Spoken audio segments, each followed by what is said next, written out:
वर्ष था 1974 जब भारत के संविधान के अनुच्छेद 309 के परंतु द्वारा प्रदत्त शक्तियों का प्रयोग कर उत्तर प्रदेश सेवा काल में मृत सरकारी सेवकों के आश्रितों की भर्ती नियमावली बनाई गई और यह नियमावली 31 दिसंबर 1974 से प्रवृत्त है और इसका एक ही उद्देश्य रहा है, जो लोक सेवक हैं, जो राज्यों के कार्मिक हैं, सेवा काल के दौरान उनकी मृत्यु के पश्चात उनके आश्रितों को दर दर भटकना न पड़े, अपनी मौलिक जरूरतों के लिए तरसना न पड़े। जब एक कार्मिक अपनी समस्त ऊर्जा राज्य के लिए खर्च करने में तनिक भी हिचकता न हो, तो राज्य की भी जिम्मेदारी बनती है कि वह अपने कर्मचारियों को भी सामाजिक सुरक्षा दे। और भारत जब एक लोक कल्याणकारी राज्य है, तब ऐसे में इसकी जिम्मेदारी और भी अधिक बढ़ जाती है और आजादी से लेकर आज तक अपने नागरिकों के कल्याण के लिए ढेर सारे व्यवस्थाओं को बनाया है, संवारा है। आज के इस वीडियो में उत्तर प्रदेश के अशासकीय सहायता प्राप्त माध्यमिक विद्यालयों में कार्यरत शिक्षकों और कर्मचारियों के मृतक आश्रित को दी जाने वाली नौकरियों, उसकी प्रक्रिया और ढेर सारे नियमों के बारे में जानकारी देने वाला हूं। मैं आप सभी से यह अनुरोध करूंगा कि आप इस YouTube चैनल को जरूर सब्सक्राइब कर लें। यह चैनल पूरी तरह से सरकारी शिक्षकों और कर्मचारियों के लिए ही बना है और यह YouTube एक अनोखा चैनल है जहां यह भरसक कोशिश की जाती है जो भी आपको जानकारी दी जाए वह विश्वसनीय हो। तो आप इस चैनल को सब्सक्राइब कर लीजिए और मैं यह वीडियो शुरू करता हूं। मैं नवीन कुमार पांडे, आप सभी को नमस्कार। अशासकीय सहायता प्राप्त माध्यमिक विद्यालय यानी एडेड माध्यमिक विद्यालय में कार्यरत शिक्षकों और कर्मचारियों के लिए इंटरमीडिएट एजुकेशन एक्ट 1921 एक पवित्र ग्रंथ के समान है। और जबकि मैंने इंटरमीडिएट एजुकेशन एक्ट 1921 के बारे में जिक्र किया, तब आपको यह जरूर जानना चाहिए कि इंटरमीडिएट एजुकेशन एक्ट 1921 की धारा 16(6) के अधीन निर्मित विनियमों के अध्याय 3 के विनियम 101 से 107 में दिए गए प्रावधान यहां कार्यरत शिक्षकों और कर्मचारियों की मृत्यु की दशा में उनके आश्रितों की नियुक्ति के संबंध में प्रावधान किए गए हैं, जिसे हम सभी को जरूर जानना चाहिए। इंटरमीडिएट एजुकेशन एक्ट 1921 अध्याय 3 के विनियम 101 में स्पष्ट कर दिया गया है कि नियुक्ति प्राधिकारी यानी प्रबंध समिति जिला विद्यालय निरीक्षक के पूर्वानुमोदन के सिवाय किसी सहायता प्राप्त संस्था के शिक्षणेतर लिपिक संवर्ग पद की रिक्ति को नहीं भरेगा। साथ ही इसमें यह कहा गया कि चतुर्थ श्रेणी की रिक्तियों के संबंध में केवल आउटसोर्सिंग के माध्यम से व्यवस्था की जाएगी, लेकिन अशासकीय सहायता प्राप्त संस्थाओं के सेवा काल में मृत शिक्षक अथवा शिक्षणेतर कर्मचारियों के आश्रितों की भर्ती हेतु सुसंगत नियमावली के अंतर्गत चतुर्थ श्रेणी के रिक्त पदों पर की जाने वाली नियुक्ति के संबंध में लागू नहीं होगी।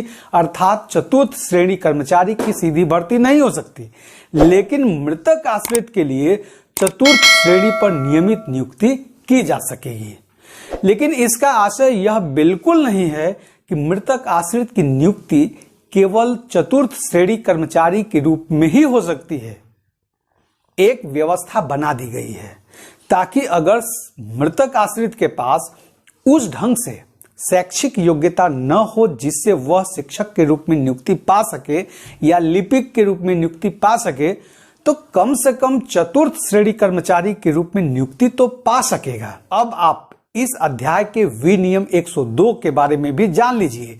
इसमें कहा गया है कि मृत्यु के कारण हुई रिक्ति की सूचना प्रबंध समिति द्वारा 7 दिन के भीतर जिला विद्यालय निरीक्षक को दी जाएगी।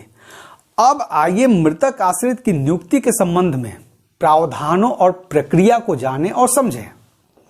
विनियम 103 कहता है कि मान्यता प्राप्त जो भी सहायता प्राप्त संस्था हो, अल्पसंख्यक संस्था हो या सामान्य हो, शिक्षक या शिक्षणेतर कर्मचारी जिनकी नियुक्ति प्रॉपर तरीके से हुई हो, सम्यक रूप से नियुक्त किया गया हो, उसकी सेवा काल में मृत्यु हो जाए तो मृतक कर्मचारी का पति या पत्नी जैसी भी स्थिति होगा, केंद्रीय सरकार या किसी राज्य सरकार के स्वामित्व के अधीन या उसके द्वारा नियंत्रित किसी नियम के अधीन पहले से सेवायोजित न हो तो कुटुंब के ऐसे एक सदस्य को जो केंद्रीय कर्मचारी या राज्य सरकार या केंद्रीय सरकार या राज्य सरकार के स्वामित्व के अधीन या उसके द्वारा नियंत्रित किसी निगम के अधीन पहले से सेवायोजित न हो और 18 वर्ष से कम आयु का न हो तो प्रशिक्षित स्नातक की श्रेणी में अध्यापक के रूप में या किसी शिक्षणेतर पद पर नियुक्त किया जा सकेगा यदि वह पद के लिए विहित शैक्षिक या प्रशिक्षण अर्हता पूरी करता हो। तो इसका तात्पर्य यह है कि अगर पति पत्नी दोनों केंद्र सरकार या राज्य सरकार या उसके अधीन या नियंत्रित सेवायोजित हो तो फिर ऐसे मृतक आश्रित को नियुक्ति नहीं दी जा सकती है। साथ ही उस मृतक आश्रित की उम्र 18 वर्ष से अधिक होनी चाहिए। इस विनियम में स्पष्ट कर दिया गया है कि कुटुंब का सदस्य कौन हो सकता है। कुटुंब का सदस्य पत्नी या पति हो सकता है, पुत्र हो सकता है या दत्तक पुत्र भी हो सकता है, पुत्रियां यानी बेटियां हो सकती हैं या दत्तक पुत्रियां भी हो सकती हैं, विधवा पुत्र वधू भी हो सकती है। यदि मृत सरकारी सेवक अविवाहित है तो इस परिस्थिति में मृत सरकारी सेवक पर आश्रित अविवाहित भाई या बहन भी हो सकती है, उसकी विधवा माता भी हो सकती है। यही नहीं, यदि मृत सरकारी सेवक के अभी तक बताए गए संबंधियों में से कोई उपलब्ध न हो या वह शारीरिक या मानसिक रूप से अनुपयुक्त हो या यूं कहें कि सरकारी सेवायोजन के लिए अपात्र हो तो केवल इस स्थिति में कुटुंब शब्द के अंतर्गत सरकारी सेवक पर आश्रित पौत्र या विवाहित पौत्रियां भी शामिल होंगी। विनियम 104 द्वारा निर्देशित किया गया है कि किसी मान्यता प्राप्त सहायता प्राप्त संस्था का प्रबंध तंत्री या यथास्थिति प्रधानाचार्य या प्रधानाध्यापक किसी भी शिक्षक या कर्मचारी की मृत्यु के 7 दिन के भीतर जिला विद्यालय निरीक्षक को एक रिपोर्ट प्रस्तुत करेगा जिसमें मृत शिक्षक या कर्मचारी का नाम, उसके द्वारा धारित पद का नाम, उसका वेतनमान, उसकी नियुक्ति की तिथि, उस मृत कर्मचारी की मृत्यु की तिथि, उसके नियोजक संस्था का नाम और उस मृत कर्मचारी के कुटुंब सदस्यों का नाम और उनकी शैक्षिक योग्यता तथा उन सभी की आयु आदि का विवरण दिया जाएगा। इसके बाद जिला विद्यालय निरीक्षक अपने द्वारा रखे जाने वाले रजिस्टर में मृतक की विशिष्टता दर्ज करेगा।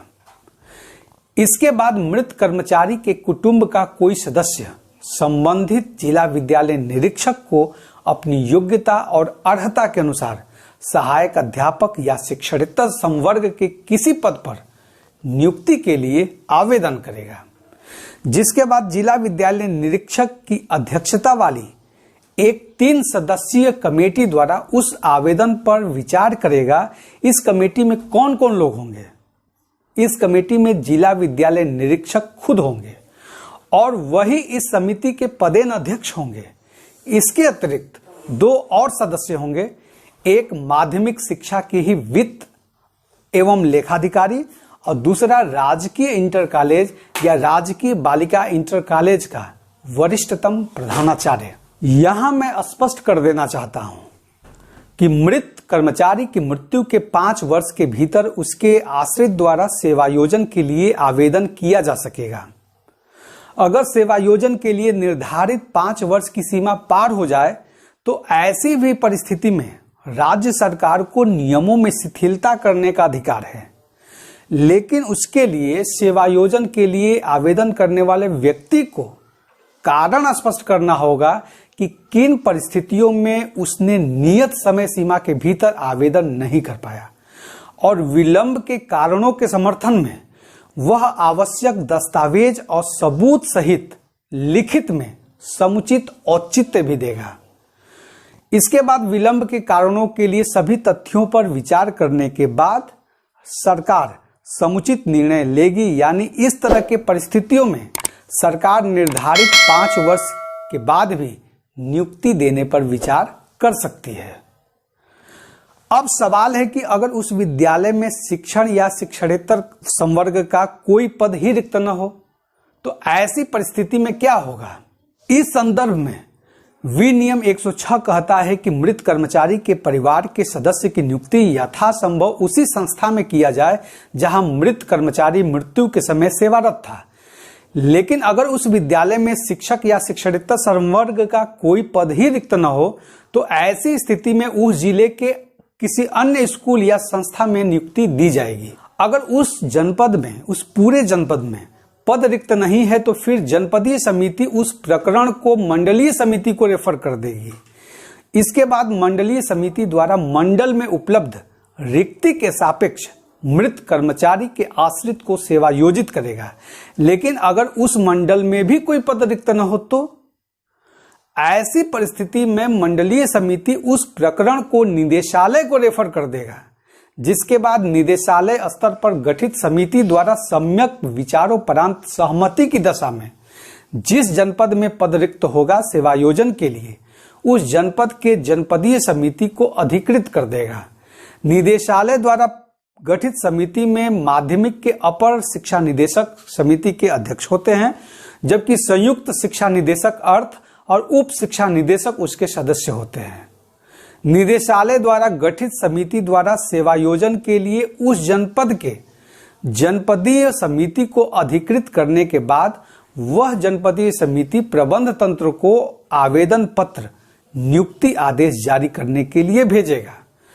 यहाँ यह जरूर ध्यान दें कि नियुक्ति पत्र जनपदीय समिति जारी नहीं करती, बल्कि जनपदीय समिति संबंधित संस्था के प्रबंध तंत्र या यथास्थिति प्रधानाध्यापक को नियुक्ति पत्र जारी करने के लिए आवेदन पत्र के साथ आदेश जारी करता है।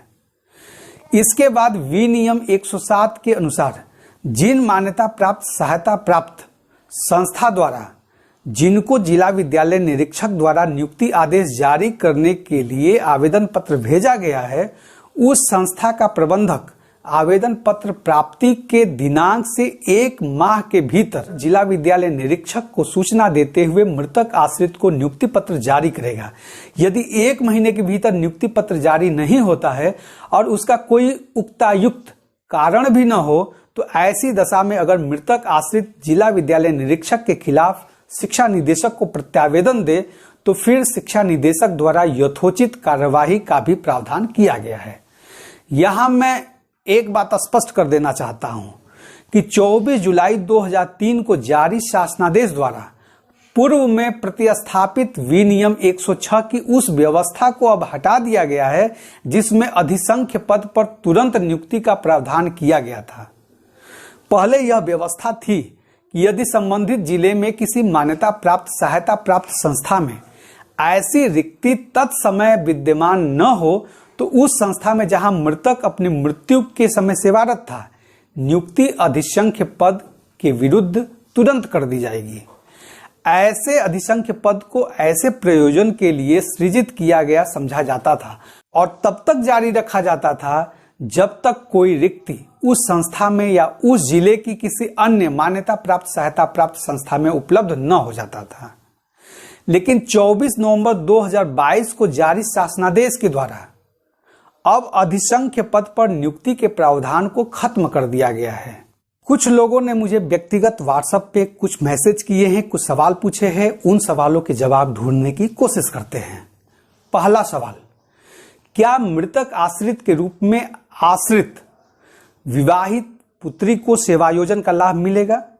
जवाब है, यूपी गवर्नमेंट ने उत्तर प्रदेश सेवा काल में मृत सरकारी सेवकों के आश्रितों की भर्ती नियमावली 1974 में 12वें संशोधन के तहत निर्गत नियमावली 2021 का शासनादेश जो दिनांक 4 मई 2022 को जारी हुई, उस शासनादेश में स्पष्टीकरण जारी कर निर्देश दिया है कि किसी मृत सरकारी सेवक के निधन के दिनांक से 5 वर्ष के भीतर मृतक कर्मचारी की आश्रित विवाहित पुत्री को सेवायोजन हेतु विचार किया जाना आवश्यक होगा। इस स्पष्टीकरण से अब सेवा काल में मृत सरकारी सेवक के आश्रित के रूप में उसकी आश्रित विवाहित पुत्री भी आच्छादित होगी।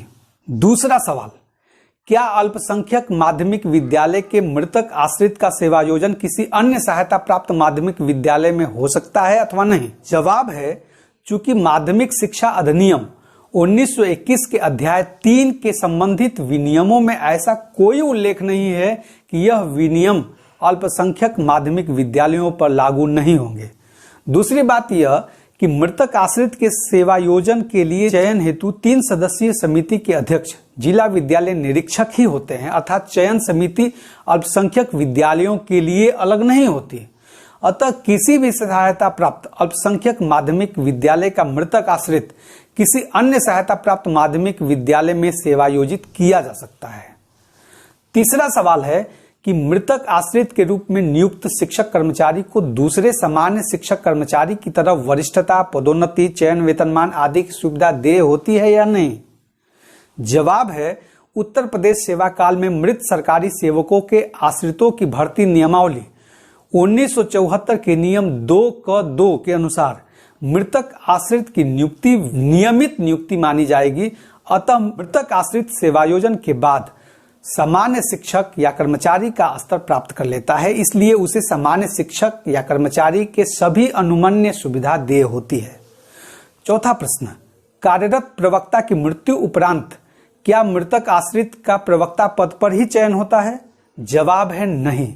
इंटरमीडिएट एजुकेशन एक्ट 1921 के अध्याय 3 के विनियम 103 में स्पष्ट कर दिया गया है कि प्रशिक्षित स्नातक की श्रेणी में अध्यापक या किसी शिक्षणेतर पद पर नियुक्त किया जा सकेगा, यानी मृतक आश्रित की प्रवक्ता पद पर नियुक्ति नहीं होगी।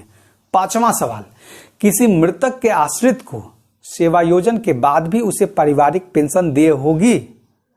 जवाब है, मृतक आश्रित को सेवायोजन तथा पारिवारिक पेंशन मृतक की सेवा शर्तों के अधीन देय होती है।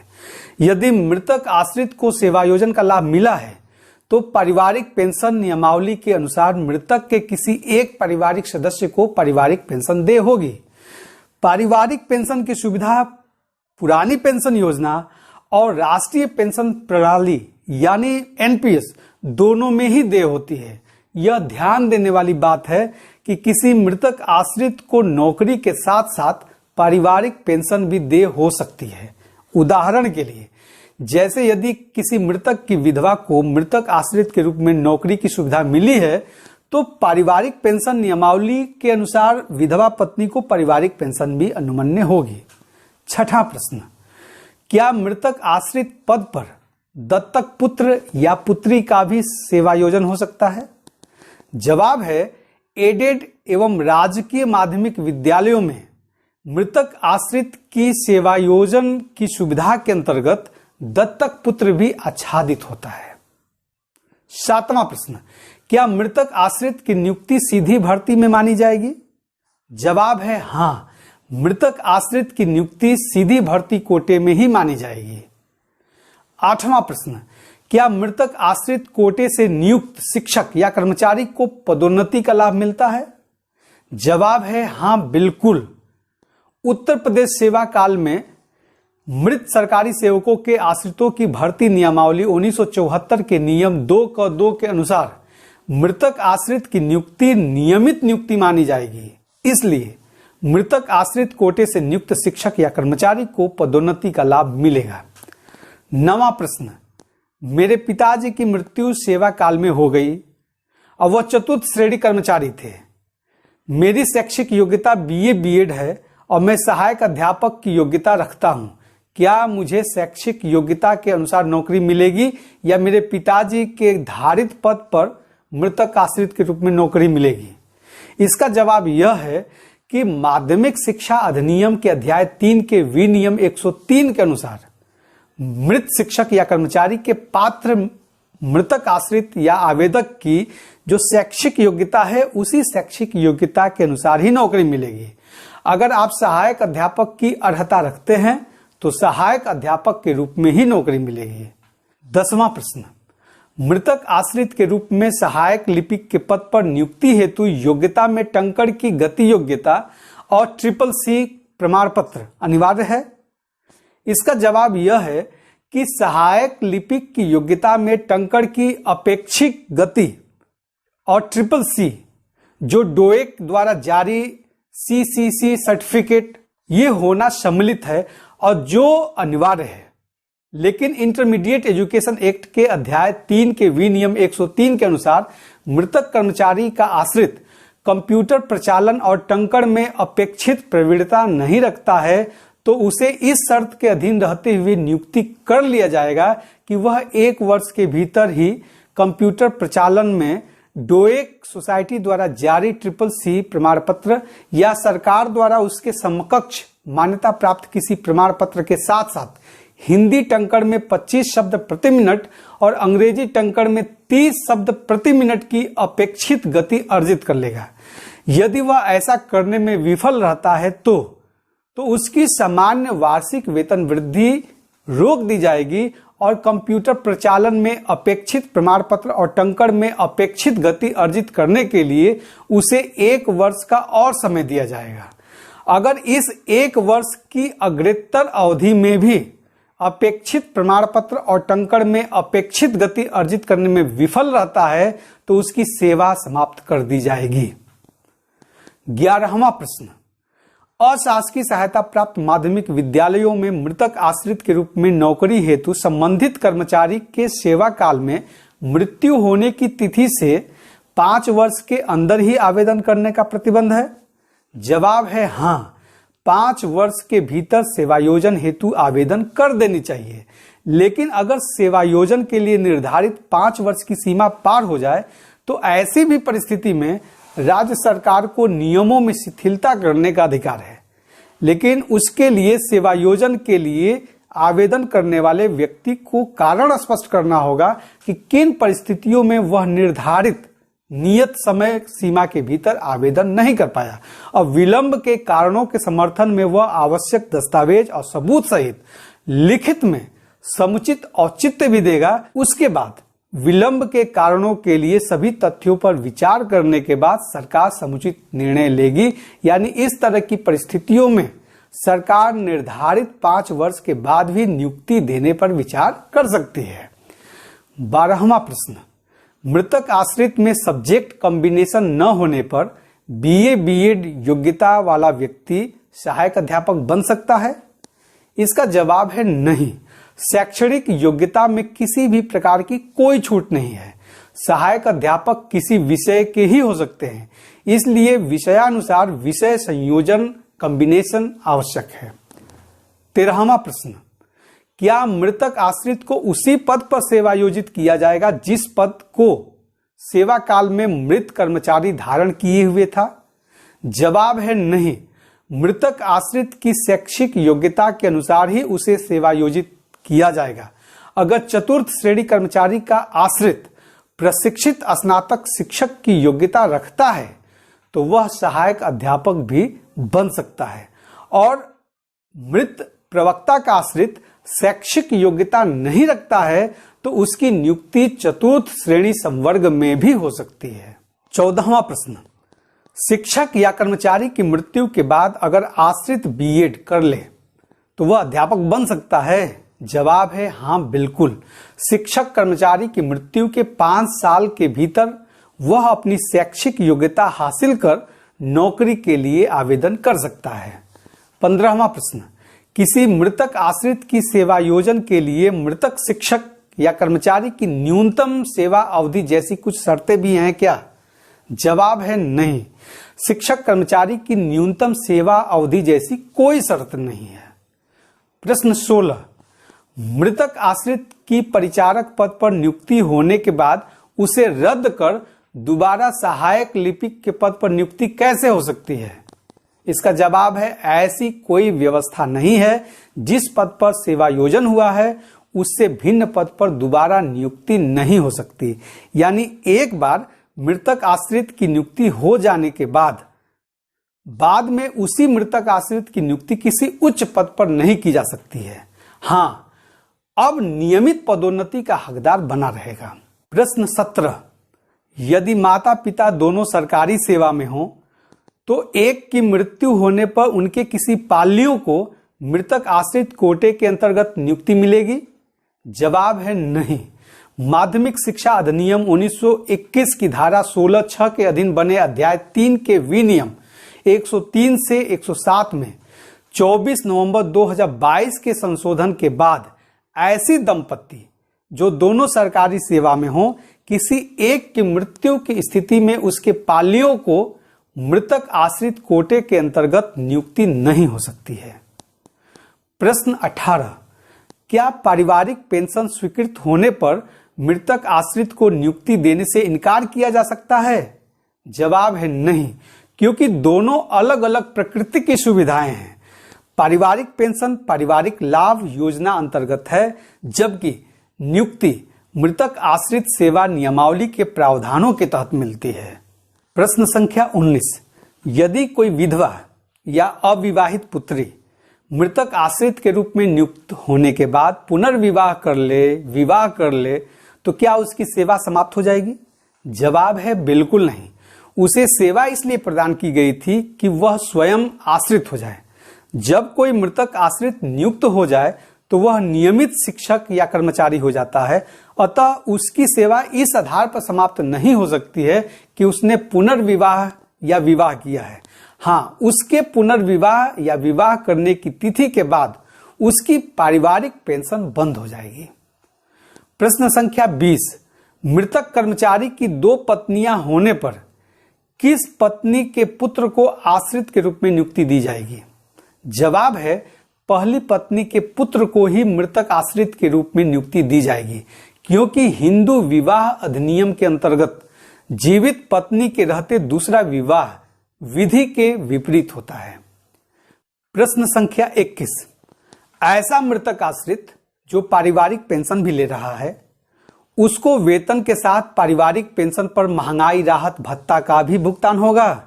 जवाब है एडेड माध्यमिक विद्यालयों के सेवायोजित पारिवारिक पेंशनर्स को भी 20 नवंबर 2022 को जारी शासनादेश के अनुसार सेवायोजित पारिवारिक पेंशन को भी पारिवारिक पेंशन पर महंगाई भत्ता राहत भुगतान होगा। प्रश्न संख्या 22, यदि किसी शिक्षक या कर्मचारी की निलंबन काल में ही मृत्यु हो जाए तो उसके परिवार को मृतक आश्रित तथा अन्य सेवानिवृत्त देयकों का लाभ मिलेगा? जवाब है हाँ। अगर किसी शिक्षक या कर्मचारी की मृत्यु निलंबन काल में हो जाती है तो उसे वित्तीय हस्त पुस्तिका के मूल नियम 54(b)(2) के अनुसार सर्विस ड्यूटी पर माना जाएगा और तदनुसार सभी सुविधाओं का लाभ मिलेगा। प्रश्न संख्या 23, अशासकीय सहायता प्राप्त विद्यालयों में नवीन पेंशन से आच्छादित किसी शिक्षक या कर्मचारी की मृत्यु होने पर उसके विधवा पत्नी को पेंशन और मृतक आश्रित की नौकरी दोनों का लाभ एक साथ मिल सकेगा? जवाब है हाँ बिल्कुल। एनपीएस से आच्छादित किसी भी शिक्षक या कर्मचारी की सेवा काल में मृत्यु होने पर उसकी विधवा धर्मपत्नी को ग्रेच्युटी पारिवारिक पेंशन के साथ साथ कुटुंब के किसी सदस्य को मृतक आश्रित के रूप में नौकरी भी उसकी शैक्षिक योग्यता के अनुसार मिलेगी। प्रश्न संख्या 24, क्या उत्तराधिकार पत्र के आधार पर मृतक आश्रित के रूप में सर्विस मिल सकती है? जवाब है नहीं। माध्यमिक शिक्षा अधिनियम 1921 के प्रावधानों के अनुसार परिभाषित कुटुंब सदस्य को ही मृतक आश्रित के रूप में सर्विस मिल सकती है। उत्तराधिकार पत्र के आधार पर यह लाभ नहीं मिलेगा। प्रश्न संख्या 25, यदि किसी शिक्षक का एनपीएस नहीं कट रहा है और प्राण नंबर भी नहीं है और उसकी मृत्यु हो जाती है तो उसके परिजनों को लाभ मिलेगा या नहीं? जवाब है बिल्कुल मिलेगा। मृतक आश्रित पद पर नियुक्ति के लिए इस तरह की कोई भेद नहीं है। एनपीएस कटौती का संबंध सेवानिवृत्ति के बाद मिलने वाली पेंशन से है। मृतक आश्रित सेवायोजन से इसका कोई संबंध नहीं है। आज का वीडियो यहीं तक। यह वीडियो कैसा लगा मुझे जरूर बताएं, मुझे इससे काफी फीडबैक मिलता है। अगर आपके मन में अभी भी कोई सवाल है तो उसे कमेंट बॉक्स में जरूर लिखें, मैं उसका जवाब देने का हर भरसक कोशिश करूंगा। अब मुझे इजाजत दीजिए। आप सभी को बहुत बहुत धन्यवाद।